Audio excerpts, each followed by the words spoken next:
and CEO engagement are two of the real differentiators for CECP.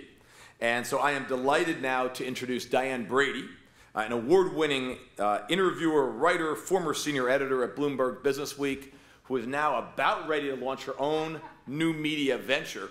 And she will introduce today's CEOs. Thank you. Thank you very much. And I feel like I'm a candidate for the employability. Is that what it is? The increased amount of spending going on to employability. Well, first of all, thank you very much, everybody. I was going to say use those little devices to ask who's against integrity in the room, since we're talking about leading with integrity. But I will not do that because we did not prepare for that. I want to call our two terrific speakers up on stage. And also thank the folks from State Farm and Greener Media for letting me sit over there for lunch. Since I was utterly alone at the reserved table, I've come to the conclusion CEOs subsist on power bars. So they do not, in fact, eat food. So come on up. Let me introduce people that you know very well, I'm sure, talking about integrity, two people with great integrity. In my experience, Anne Mulcahy, the former chair and CEO of Xerox, who's now, I've known you mostly as the chair of Save the Children, but also on the boards of J&J, Target, and Graham Holdings.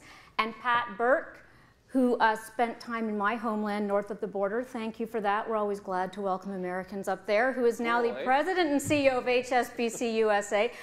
Were you the one that increased all that money once you saw you were behind your peers? We did. I'm sure it's the same story, but yes, we did. And also somebody who's been very engaged in a lot of social issues on the boards of the Clearinghouse, British American Business, the Partnership for New York City, and one that is close to my heart, the 30% Club, chaired by my former boss, Peter Grauer. So thank you, getting more women on board. So I'm going to go over here. Hopefully you'll still hear me, even though I'm not the one we're going to hear from. I'm going to start with Anne and just ask, we're talking about leading with integrity. Why don't you define for us what you mean by integrity and how you see it? I think that's a good place to start because it's an amorphous word. Yeah, and I think it's not something that is important just obviously when you become CEO. I think it's built over time. I mean, it's very close to kind of your reputational definition, kind of the, what kind of reputation you've built up over time. But particularly important, I think, in a leadership capacity that your actions, your decisions are really well aligned with those value messages that we communicate throughout our organizations so that there's a level of consistency and predictability about the way a leader acts. And that there's a level of accountability for that too, so that you hold people accountable in good ways and in not so good ways when they align or, really, don't act in accordance with the value system of the organization. And lastly, maybe I think it's important to kind of think about that leadership journey where integrity becomes particularly important is during challenging times when the decisions are tough. There's not a lot of clarity sometimes about, that forge in the road.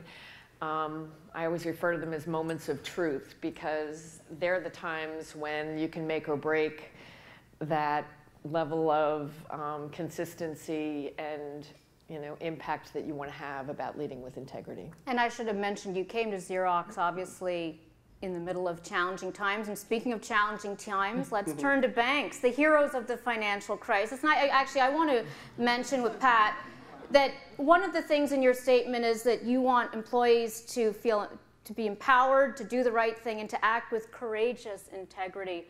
What did you mean by that? And give us some sense as to sort of the status quo when you came into the job last fall and what you've done. So the place I would start probably is with this notion of what do banks actually do in society today. And I think that at the core of it, what we do are actually help companies meet their objectives. Yeah.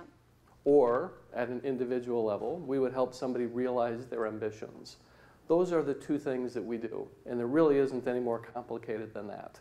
So if you think about all of the things that have transpired in the banking industry, lots of negative news, lots of negative stories about what's happened, At HSBC, we've certainly had our fair share of those. I would argue actually probably more than our fair share of those. And so how do you try to deal with that issue, making sure you keep in the frame what's the core purpose of what the bank is there to do to begin with? So we get at this through this notion of courageous integrity. And we basically ask our employees, if they see something that doesn't look like it makes sense, whether it's something to do with a customer, whether it's somebody just operating independently somewhere within the business, speak up. So I want you to actually speak up and say, this doesn't look right. And of course, we have to make that environment safe for them to do it. We actually want to encourage them to do it and not feel that, geez, if I do this, I wonder if this is going to represent some risk to me from a personal point of view or from a career point of view. And the way I would say you can actually see it, so how does it really work if you came into our bank, is as follows. The number of clients we have actually exited in the past, say, 7 years or so, and these are very profitable clients. So for whatever reasons where we couldn't necessarily gain enough comfort about what a particular client were doing, maybe what their source of wealth was, all of these things at its core you really want to understand thoroughly. If you can't get that, you've actually got to pursue exit. And that actually has a cost, a revenue cost, will be a bottom line cost. So it's very expensive to do it. But the sheer numbers, I think they would measure in the tens of thousands. And I think one of the things we want to talk about our stakeholders, since we now talk more broadly about the communities that we're in. But Anne, I want to go to you because I think this touches on an issue that is very important in that most leaders and many people we work with, they're not evil people, but yet things go wrong, systems are broken, incentive systems are not aligned. Give us some sense of what you found when you came to Xerox, and I am going to ask also about your experience post-Xerox as well, but what was broken? Because you, like Pat, were a veteran of Xerox. You'd seen it was a culture that worked to some extent, but yet there were problems. Well, you know, I think that, you know, for companies that get into trouble, they actually lose the way with some of the fundamentals that you were just talking about why are you in business and what's important. I would look at it and say, you know, customer focus is one of those. I kind of think the moral compass of looking at your customer through the eyes of your customer. Mm-hmm. And that's certainly, when you lose that perspective, you can wind up in a heap of trouble in terms of the decisions you make, in terms of how you think about your constituencies, how you prioritize your decisions. So I think this, you know, we talk a lot about, you know, which stakeholders are more important, and it's kind of I always find it kind of an irritating discussion because every child is sacred. Yeah, but I think there are, you know, a couple of stakeholders that are more important than all others, mm-hmm. and that's your employees and your customers. And I think to the extent that you are constantly focused on doing the right things by your employees and your customers, I think your outcomes serve a lot of other stakeholders, you know, very, very well. But, you know, particularly in times of trouble, I think the clarity of making sure that you have that kind of focus on your employees and customers is hugely important. Pat, where you went on I once called a listening tour, but you spent 2 months talking to employees. Was anything in that experience surprise you about the company that you felt you knew so well, or anything that prompted you to change practices? I learned something, and something also actually surprised me in this. So I did just as you say. I went around to every site we had, gathered as many employees as I could. And by the way, I got all the employees in the organization that were at the bottom career bands for us, so not just the senior people. In fact, I didn't invite the senior people. I'd have some of them show up, and it wasn't that they couldn't be there, but I really wanted to hear from the people, and I always feel they're the ones that do the actual work day to day. They're doing less of the management of other people. What do they think? So this is what I learned, and it's probably important to put this in the context of, for a couple of years now, we've actually had a culture journey process where we've actually gone out to every single employee and try to get at this notion of, if you see something, say something, do something. So this is something that we all actually have to get at and become part and parcel of what we do on an everyday basis. In that process, I think what was really encouraging is how well that actually was embedded. And people said, look, I get it. I see something, I'm going to raise my hand and I'm going to make sure somebody's aware of it and not shy away from it. So I feel very comfortable in doing that. And we have a lot of data actually, so we go out and survey our employees and we ask about a dozen questions and they get at this basic issue and we've seen a great improvement. So that was really encouraging, love to see that. The part where I think it's what I describe as the next phase to everybody of this culture journey. I'm not sure you've ever arrived, by the way, but on this process, we've got to get down to the individual accountability, and it's something that Anne actually said in her first response. It really does come down to individuals actually saying that, yes, not only do I see something that's wrong, but I'm going to stay around here until I actually see that it's changed. And I won't just say, raise my hand, my duty's done, I hope it gets taken care of. You know, it's interesting. I was noticing from the slides that were up there, obviously priorities change. You have to be sensitive to the environment that you're in.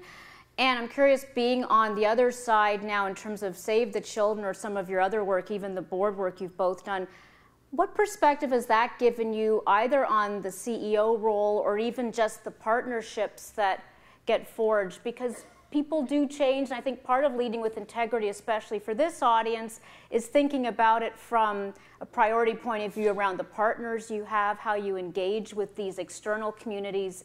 You're now in that external community. Yeah. What would you say to your other self or people in the CEO role? You know, I think it's important not to get confused with the fact that, yes, priorities change and business challenges change, but values or missions really need to be the constant about how you think about whether it's a profit or a not-for-profit in terms of that lens for making your decisions. One of the most powerful experiences I've had is on the board of J&J. You know, their values statement is written in the form of a credo, and it was written by one of their founders. And we all talk about the fact that our values have to be kind of living and breathing in the place, but in this case, it is extraordinary. You walk around the place, people actually reflect in terms of credo moments, decisions that have been made, and kind of evaluate themselves against the expectations that were set in this credo. And I think that kind of thinking, where you're holding yourself accountable to those high standards, is so incredibly important. You know, at Save the Children, you know, it's a really big, global, no matter how you try, it's complicated. Most big organizations are complicated. And, you know, as we wrestle with, you know, all of the issues and the challenges, it's so clarifying to come back and kind of think about the mission, you know, okay, get everything else off the table, all right? What is going to have the best possible impact on the children that we're trying to serve? And it sounds like a very logical thing to do, but I think oftentimes we get lost in the complexity of our tasks and don't really allow ourselves to give that kind of clarifying lens, which is incredibly important. One of the things I think about often with a global company, I've lived in Africa and Asia myself. Yeah. Former HSBC customer, and we know that the values Hopefully we shift. didn't exit you, by the way. You did not exit me, although I was not a high profit customer, I have to say. I did not enhance your bottom line. But when you think about the value systems in places like China, or even some of the issues around some of the partners you might have, like a Planned Parenthood, there's lots of issues around those values not necessarily reflecting the values of the company. I want to start with the global company and the global footprint, the challenges of localizing it, localizing integrity. Can you do it? Is that even a way to think about it? You can do it, and I think the process that we followed to do it, as you said, our footprint is, if you will, is virtually everywhere in the world. So every place where there's a major trade corridor, everywhere where there's a large population center, we have a real boots on the ground, if you will, network. So, and they are, as you know, very different behaviors and mores and standards everywhere. So what do? We spent a lot of time as a group actually thinking about this and basically came up with 3 values: open, dependable, connected. Open meaning we want everybody who works in our company to be open to somebody else's view. You can't come into meetings, you certainly can't go into client interactions and say, this is the way we do it here and I want us to conform to this. You actually have to listen, pay attention to the way something might work, and be adaptable to what else you might see that exists somewhere else. Dependable, meaning we want actually people to this ownership concept to be able to do the right thing. So we want them to know what it is they're supposed to do, and we will rely on them to do it. Measure them, obviously, hold them accountable, but they need to know and have a good set of expectations of what that is. And then finally, connected. And the connected part, I think, is really important because this is connection to employees. We want to be connected to each other. This would be connections to customers. We want to make sure our customers understand who we are, what we do, we know their needs, we're meeting their needs, and communities. And I think it's really crucial to understand a bank that actually establishes itself as a relationship bank to be part of the communities that they serve. And yet there are go ahead, Ann. I was just going to add, and I couldn't agree more. I think you have to establish those kind of standards of doing business wherever you are in the world, and create that accountability. But the reality is that for companies or nonprofits, I mean, operating in 60 different countries, you're going to have issues. And even in the U.S., the Boy Scouts, right? Hello. You had to have, absolutely. I mean, they're just everywhere, and I think it's foolish to suggest that big, complex, global companies are not going to have behaviors that they're not proud of, whatever. I think it's becoming more and more important how you deal with the issues when they surface, that they get surfaced early, to your point. People have to have the courage to say something, and then how you respond. And I think the kind of quickly, taking accountability, being transparent, it's painful in the short term, but you get over it. A lot of the examples that, are the real ugly examples, are indicative of companies that really did not have a very crisp response, either tried to minimize or take too long. And that's when I think you really get into trouble in terms of your reputation. So, I think we have to get better at understanding what our response has to be when we uncover issues wherever they are. And what is the role of community engagement philanthropy in this environment? I mean, is it strategic? Have you found you've been able to leverage it to sort of ride through some of the dips, if that's what it is? I have a story I can tell you, which is my own journey from one business to another within the U.S. So I had historically spent a number of years running our U.S. credit card business, right, which we ultimately sold to Capital One.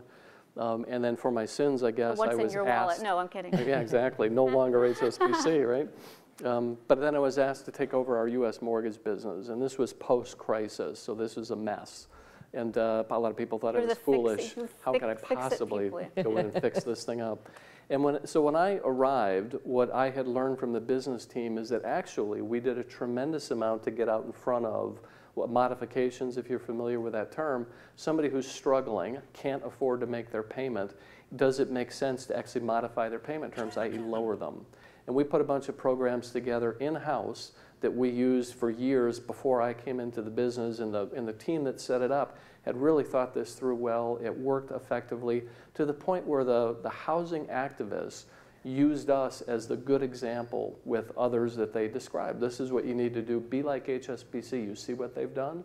Now then the government came in and they started programs like HAMP and HARP and other things, and the whole process of modifying mortgages got out into another sphere, not what we were doing.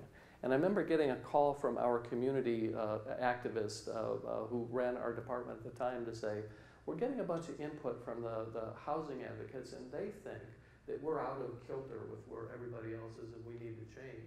I went to our business people and said, look, this is the feedback I'm getting. What do you guys think? And they said, no way. Look, we've been at this longer than everybody. We know what we're doing. And I thought, okay, well, there's something wrong here. So the right thing to do is let's invite them in and listen to what they have to say. And long story short... Were they eager to come in? Oh, yeah. I guess they always are. They were. And of course, the view you might take is, look, they're just going to come in and demand that you give more, because that's sort of the principle that they operate in. You have to give more to people to give them more relief. Never will you actually give enough. So even if we had that skepticism, when they came in and actually walked through what we were doing, what the rest of the industry was doing, it became really clear that we needed to change. And I don't think I ever would have saw that, if you will, gained that insight through my own team. This actually came from a community group, if you will. So it's a balance. You can't do everything that everybody asks you to do, but I think you have to be actually welcoming the invite to have somebody come in and tell you what they think, and really carefully listen to what they say. You know, I'm curious, Anne, I want to go to you just in terms of going back to the employees and partnerships. And both of you have been very active in diversity. And I think it's just an interesting aspect of this, because I feel like it's one area that it's difficult to move the needle, whether it's women in senior management, women in boards. You had a succession to another woman CEO with Ursula Burns. How do you inculcate that in the culture, and how much do you think of that as a matter of integrity? Do you think of it differently? I feel like that's an area where every leader wants to do the right thing, and has found it very challenging to essentially have their companies reflect the communities in which they operate. So you and I have talked about this before. Yes. But, hey, well, let's. Yeah, I think 7. you know, it's hugely. I was very privileged to kind of grow up in a company like Xerox that was enlightened early on, and consistency, and over time you build a culture that actually fosters diversity as well. So I think you know, it's a tough thing to do overnight.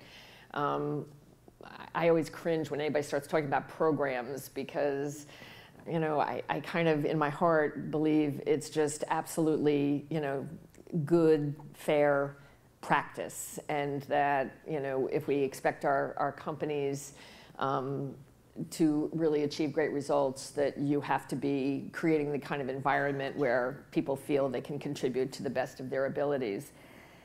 And then I truly do believe that, like any other part of your business, it is about holding people accountable. And you've just got to deliver results. There's no excuse for it. You've got, you know, talented feeder bases of people that are anxious to have opportunities in your company, both externally and internally. I think you have to take that objective very seriously. I think you have to deliver results. I think, you know, not to do that, and to kind of put it in the margin and focus on, you know, nice to-dos and programs, which are fine as long as they're married with, you know, good, credible results. You know, but I think we sometimes lose our way in terms of not being somewhat hard-nosed and very business-focused about making sure that we have a workforce that reflects the kind of a diversity we should be having in our companies today. How have you thought about these challenges? I mean, obviously you're active in the 30% Club. You're in banking, which has been a sector that's had some challenges in terms of just bringing diversity into the ranks. Is it something that, do you feel it is about accountability? Is there some other technique you think about in terms of marrying this to integrity? I like to keep this really simple when it comes to diversity inclusion, by the way, because I think you can get so tied up in all the root causes, the unconscious bias, which right. is a you remind me of me at 23. Quite real one, right? I don't remind you of yourself at 23. I mean, and talk about an industry that's just chock full of white guys at the top. I mean, I'm telling you, you go around to banking boards and senior management committees, and that's what you see. Rarely do you see anybody of color, and you rarely see women. So to me, that's the issue. And when I came into this role, I actually declared to our senior team that I will personally take responsibility for actually getting our needle to move on our most senior level people inside of the U.S. bank, which is, of course, where I can control. I do things, by the way, to help outside the U.S. Also. But what I directly control in the U.S. bank is not just females, but also people from diverse backgrounds, Hispanic, African American. You have to look at this thing, I think, in its entirety and focus on all of it. And I'm happy to say, by the way, that we did just hire an Hispanic person, and by the way, on a meritocratic basis. So I would make this point as well. If you're actually determined to do it, you go find the right slate of candidates, spend the time to go through, and we had to reject the first slate, by the way, and say, look, here's a bunch of white guys they're showing me. There's got to be a different list that somebody came up with. And they did, to the credit of the person who was leading this. He came up with a new slate. And out of that slate, we found Pablo Sanchez, who we recently hired, will be joining us in a couple of weeks. And it's really important because Pablo actually had, this is stuff that's so core to him.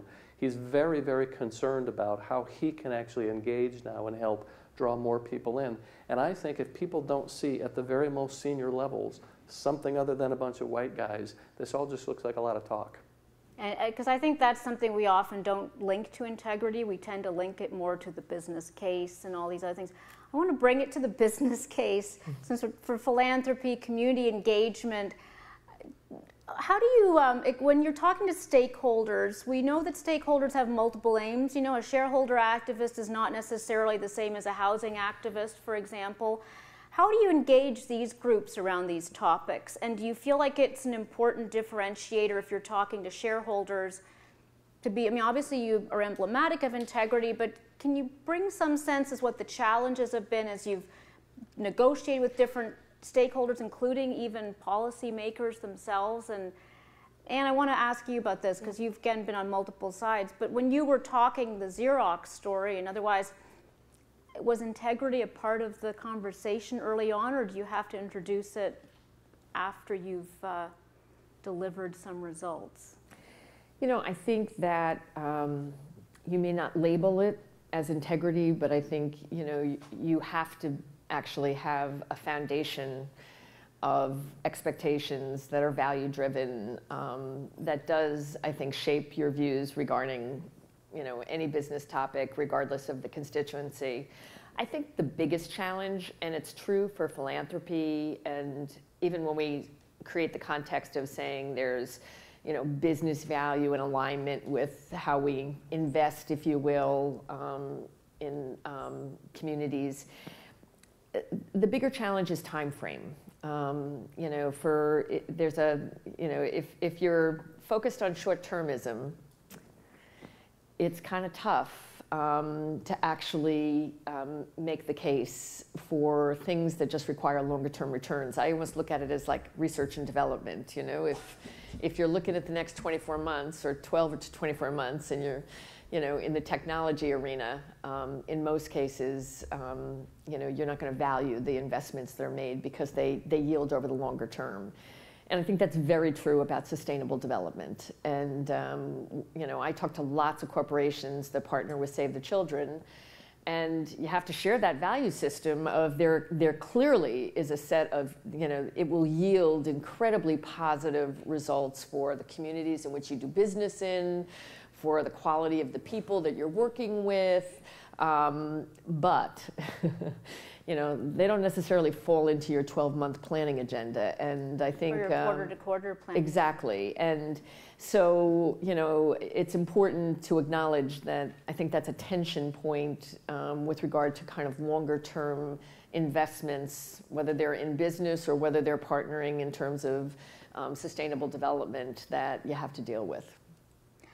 More generally among your peers, and we're talking about the stakeholders, the policymakers as well, how have you found this conversation play out? Because you're dealing as well with just the societal conversation around what's happened with the crisis, and so many of the issues that you've dealt with and other banks have been collective issues. They haven't necessarily been unique to HSBC. Or how do you speak to your peers about these issues? And again, nobody is out to do evil, but do you feel like there's just a mindset change around this right now, or can you give us some sense of the landscape as you see it in terms of the conversations? So I think you have to go through 3 layers here, and the 3 layers are, first of all, employees.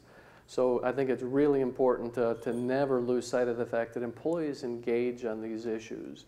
And if you as a company don't engage on these issues, they feel disconnected. And this idea that they're somehow going to give you something more than just an average day's work. You're going to get something extra out of somebody. This has to be sort of a partnership, I think, and you have to recognize the employees need to be part of it. I think you then go into shareholders. And shareholders would be, I would say, at the opposite end of the spectrum right now, where they're just starting to get into this notion that community engagement matters. I guess I'm not solely in this. You don't see this across all investors, by the way. Do they need more metrics? Is that what they need? Most of them are just cold-nosed. I want to know returns, I want to know what you're going to give me, and I want to know when. And that's all they care about. But you will see now some investors who actually ask a few things around this, and I think that's good and that's useful. And then you have customers that I think sit somewhere in between the two. We've actually got a lot of customers that this is very important to them, and they want to know we're engaged. And you have some customers that are closer to investors that's just, hey, I've got my ambition. You need to help me finance it, fund it, do whatever you have to do to help me expand. I think if you put those three pieces and think about pulling this through all three of those, that's ultimately where you'll get this engagement. And for our industry in particular then, I think where this finally comes out is our customers will ultimately be our advocates. I sit on a bank CEO panel here in New York, not a public panel, but one where we just get together and talk about clearing issues. We're all large clearing banks, so we get together and talk about those issues. And this one comes up, what do we do as an industry to try to put ourselves back in a positive place in the public light? And we've all agreed that there's nothing you can do around a campaign, a marketing exercise. None of it matters. What ultimately has to happen, I think, is the clients themselves will start saying, I need these guys. This is not a good idea to break them up. This is actually not a good idea to put so much restriction on them that I don't get an access to the capital base that they have. This is where I think ultimately the pendulum will start to swing back. And we're seeing a little bit of that today. And again, I think as long as we, as an industry, just remember that's what our purpose is, ultimately we'll get back to a place that is at least more balanced. I want to turn to questions from the audience too. I don't know if there's mics or if you just stand up and project after all that, or dance after all the great music. Thank you for that. It cool. dislodged the Coke ditty from my head after the Mad Men finale. Now I'm curious what the music that's playing here. So, Anne, give me some sense as to what advice do you have as an external partner to companies? Everybody thinks about the money. Obviously, where can they get funding sources? They think about integrity, obviously, and aligned interests, but what advice do you have to external players that want to engage with companies, or even people that want to engage their CEOs more around these topics? Where does integrity come into it? How do you measure it? Do you think about that at Save the Children? Are there certain corporate sponsors, I'm not pointing to HSBC, that you would perhaps exit, or that you encourage them to switch away from toward ones that are perhaps more aligned? Well, this is where I think reputation counts, and easy to destroy it overnight, hard to rebuild. So, a history of having values, being respected for the way you've operated. That's money in the bank. So, once again, it's not a campaign, or let me tell you, how authentic we are. I think it becomes apparent, that you do behave that way. And I think in terms of partnerships, and I'm sure there's been lots of discussion here around it, but, the ones that really count are the ones that actually are kind of multifaceted, engage constituencies, customers, employees in ways that there's a shared value around the mission that you're trying to support that is relevant to your business and sustainable over time, so that it's not a transaction, it's not a check. This is a sustainable relationship. When you can engage your people, and by the way, people want to be engaged in the kinds of activities we're talking about. It's just so motivating, and I think the people we really want to keep in our organizations and hire have an expectation that our companies are out there having these kinds of partnerships, doing good things outside of just the bottom line. And there's just so many avenues now that you can tap into. We did a loaned exec and from Xerox to train Save the Children people on Lean Six Sigma, and we now have 300 people at Save the Children trained in lean and problem-solving competencies, developing, taking apart everything so that more money can go to children. And I mean, it's been so powerful. Who would have thought, right? But I mean, these are the things we have to be looking for. I think technology challenges in nonprofits are huge. Opportunities and challenges to partner with companies that can be helpful in the uses of technology with their constituencies, as well as their own internal capabilities. So there's so many rich ways to engage the corporate sector with nonprofits these days that I think create extraordinary value in corporations, that we have to do a better job as nonprofits in making those options apparent and helping companies think through them. And I think companies have to do a better job of making this actually something that's more meaningful than perhaps the way they thought about philanthropy in the past. Okay, and do we have any questions? I can keep going on for 10, but I'm going to ask, if you have questions, raise your hand. But Pat, I want to ask you, as you've talked about the cultural transformation within HSBC USA, how much has that transformation also resulted in any shift in strategy around your external partners, around your engagement with the community? Have you found that you've gravitated more towards certain types of partners, certain types of causes that are more aligned? I mean, how much has that been part of the radar as you've gone through this push? So we very definitely have started to think more about who to engage with and how to engage. And it was interesting to see some of the data that Carmen had up in the previous presentation. I very much believe that you're better off focusing on things where you have to get the balance right here. So in our case, we pick a couple of areas. Education is one of the primary ones. Again, I think that was pretty common based on all the companies. And we tend to look at financial literacy as maybe something within education that we have a lot of people that can participate. I've personally done teaching inside of schools for junior achievement, going into a school where they don't really, I don't know why, by the way, in this country, we don't actually teach people about basic financial products in school. We let them come out of school and they mess up credit cards and think of all the silly things. Why would we make them learn that way? Junior Achievement tries to get actually in the classroom and give people some basic idea of how it works. And as it turns out, it should be no surprise, we have an enormous number of people in the 15,000 people I have here in the United States. Over 1,000 of them are actually been in the classroom teaching. So, and it's a very natural thing for us to do.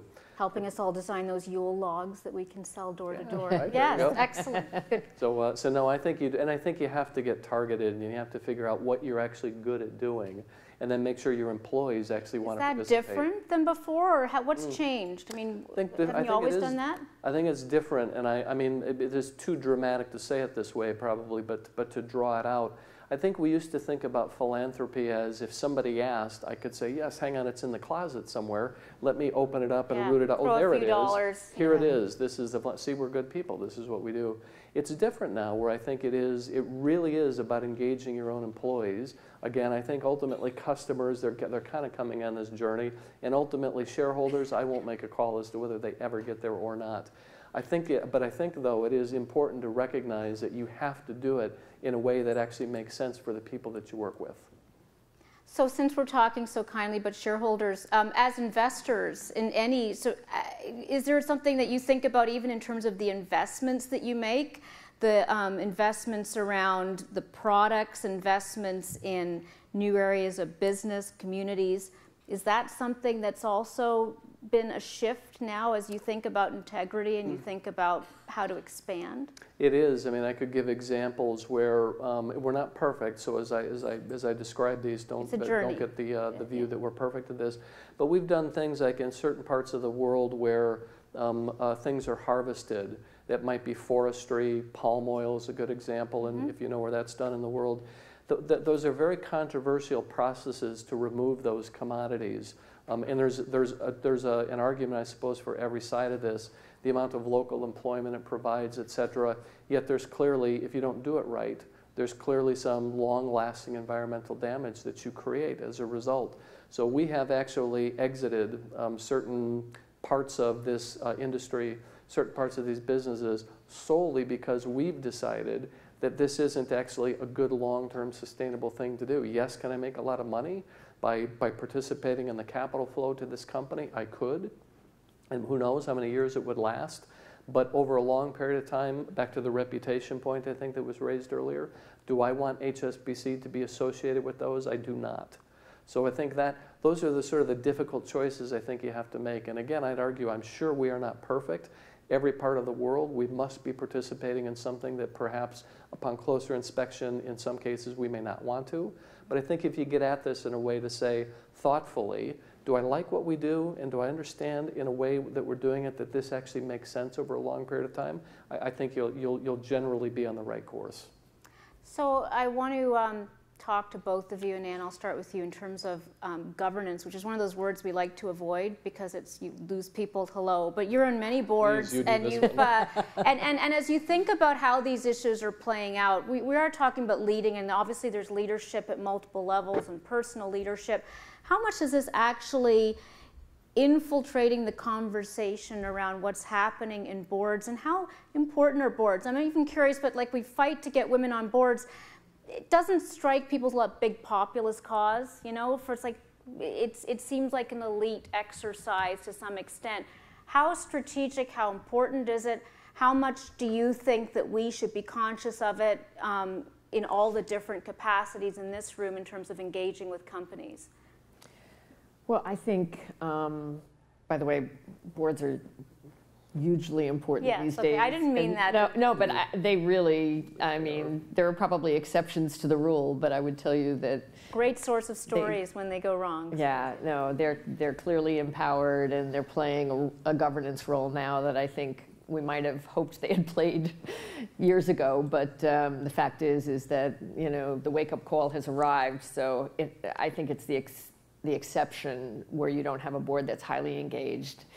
And I think one of the most important topics that boards take on is risk management, and it's inherent in terms of reputation and making sure that companies are behaving appropriately throughout the world and have response mechanisms when things don't go as you had expected. So I think these topics are intertwined. I think, you know, boards oversee the kind of, you know, ethics and integrity that companies are trying to inculcate throughout their cultures. You know, we have all sorts of mechanisms now for testing how that's working. You know, whether, you know, kind of whistleblowing capabilities where audit committees are looking at any issue that pops, that's, you know, really makes the radar screen in companies these days. So I think boards are intimately involved right now in making sure that they're governing companies in ways that protect the integrity of what they do. And before we get to final advice, I want to ask about tools, and just in terms of what you think is either overhyped, underappreciated, even simple levers that you've found actually have helped in this cultural transformation you talk about with HSBC. For example, if you want to have courageous integrity, is there an easier means by which to do it? Have you put in, are there particular processes, anything that you've discovered is remarkably effective that you'd want to share with people to help them? Yeah, it's a good question. I would use we have this thing we call exchange sessions, and the idea behind an exchange session is to hold it again with any level of employee. If I go out and do a town hall, I might have 500 people sitting in the audience. Sometimes it's hard for people to say, "Hey, I want to raise an issue here," but you know, they don't feel comfortable doing it. With their 3 bosses sitting behind them. Well, they didn't invite their bosses. Yeah, right. Though. Okay. But even though because there are 500 people there, they don't really know what to say, or it's easy. Am I allowed to do this? So a better way to get at it is you got to get into a smaller group. And we do these things called exchange sessions. And in them we'll invite, sometimes it'll be people within an area. Sometimes we found it to be effective to go across functions, across businesses, and get a few people from every one. Bring them all into a table. You may have multiple tables in a room and be holding this session as it goes. But you gain a huge amount of insight when you just say, look, this is totally open. How do you divide the groups? Is it divided by topic areas? I mean, is it just they Yeah. happen to be all small groups? They it's tend random? to be free. They tend to be free flowing. Okay. So there might be something you can use to sort of get the conversation started. But generally, you don't want any boundaries. You just want let's just talk about what's working, what's not working, and you have somebody who's at the table who's obviously taking copious notes. And then at the end of that, they'll go back in with every other table head, and they'll put all this together in a way that you can then extract out. So what things do we see in here? Maybe somebody didn't say, I'm going to raise my hand and say something. But in exchange session, we can see that, boy, people don't like the way these clients are being onboarded. We're skipping a step. Somebody's going too fast. We're not getting all the information we need. People will say that readily, easily, actually. Just do it in a way that it's a relatively safe environment for them to speak up. So that's what you have to do. And the other thing I would say is you have to reward people who do speak up. So I'd make a point of that. If we find somebody's actually done something to raise their hand and say, I see something wrong, we want to celebrate it. And we want to make it known that person's a hero in our company. What about anything you'd want to add about this? Well, just I think processes and communications are really important, but nothing is more important than what people see you do, who you hire, who you promote, who you reward, who you fire. And I think that actually is the most substantive way for you to demonstrate what's important in terms of leadership. Great. Well, listen, please join me in thanking our two CEOs, chair people, and I